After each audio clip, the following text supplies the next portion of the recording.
Hi friends, ఈరోజు మన topic వచ్చేసి భక్తి మూమెంట్. అసలు భక్తి మూమెంట్ అంటే ఏంటి? భక్తి మూమెంట్ ఎక్కడ స్టార్ట్ అయింది? భక్తి మూమెంట్ ఇంత తొందరగా స్ప్రెడ్ కావడానికి రీజన్స్ ఏంటి? మిడివల్ ఇండియా పీరియడ్లో ఎందుకు భక్తి మూమెంట్ స్టార్ట్ అయింది? భక్తి మూమెంట్ అంటే ఏంటి అంటే, భక్తి అంటే డివోషన్, గాడ్కి డివోషన్కి లవ్ అండ్ ఎమోషనల్ అటాచ్మెంట్ ఉండడమే భక్తి మూమెంట్ అని అంటారు. ఈ భక్తి మూమెంట్ ఎక్కడ స్టార్ట్ అయింది అంటే సౌత్ ఇండియాలో స్టార్ట్ అయింది. ఏ ప్లేస్లో స్టార్ట్ అయిందంటే తమిళనాడులో. ఏ టైం పీరియడ్లో స్టార్ట్ అయిందంటే 7th centuryలో భక్తి మూమెంట్ అనేది స్టార్ట్ అయింది. ఇది ఎవరెవరు స్టార్ట్ చేసారు భక్తి మూమెంట్ అంటే అల్వార్స్ అండ్ నయనార్స్.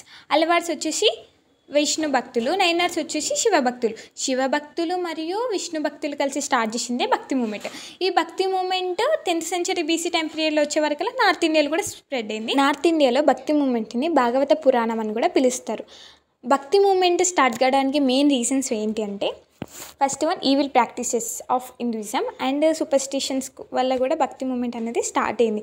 ఇంకొక రీజన్ వచ్చేసి స్ప్రెడ్ ఆఫ్ ఇస్లాం ఎక్కువ స్ప్రెడ్ కావడం వల్ల మన హిందూయిజం మీద ప్రభావం చెందుతుందని చెప్పేసి భక్తి మూమెంట్ అనేది స్టార్ట్ అయింది. ఇంకొకటి రీజన్ వచ్చేసి అంటే అదే టైం పీరియడ్లో సోఫీ మూమెంట్ కూడా స్టార్ట్ అయింది.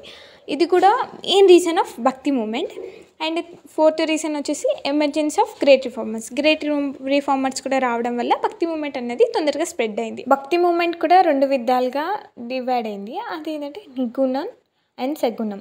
నిగుణం వాళ్ళు ఏమనుకునే వాళ్ళంటే గాడ్కు పర్టికులర్ ఒక షేప్ ఉన్నది అని అనుకునేవాళ్ళు.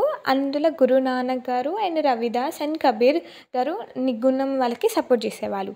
అండ్ సగుణం వాళ్ళు గాడ్కి పర్టికులర్ ఒక షేప్ ఉంటుంది అని బిలీవ్ చేసేవారు. అందులో తులసీదాస్ గారు అండ్ మీరాబాయి గారు భక్తి మూమెంట్ ఏం ప్రపోజ్ చేసేదంటే universal brotherhood and bhakti movement rejected of ideal worship and reject the caste discrimination, believe in equal for all womens. And bhakti మూమెంట్లో కొన్ని వాళ్ళు ప్రజలందరూ చదువుకోవడానికి వాళ్ళ లాంగ్వేజ్లోనే వాళ్ళు రచించేవాళ్ళు.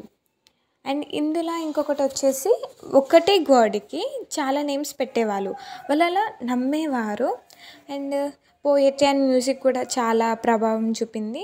భక్తి మూమెంట్ని ఎవరు ఇన్ఫ్లుయెన్స్ చేసిరంటే, ఫస్ట్ ఆదిశంకర్ గారు 8th centuryలో, అండ్ సెకండ్ రామానుజ గారు 11th centuryలో, అండ్ థర్డ్ కబీర్ గారు 15th centuryలో, అండ్ 4th తుకరం గారు 17th centuryలో. భక్తి మూమెంట్ ఇలా చాలామంది ఇంపార్టెంట్ రోల్ ప్లే చేసారు. అందులో కొంతమంది ఇంపార్టెన్స్ దాంట్లో ఈ 4 members మనం ఎగ్జాంపుల్గా తీసుకుంటే చాలు.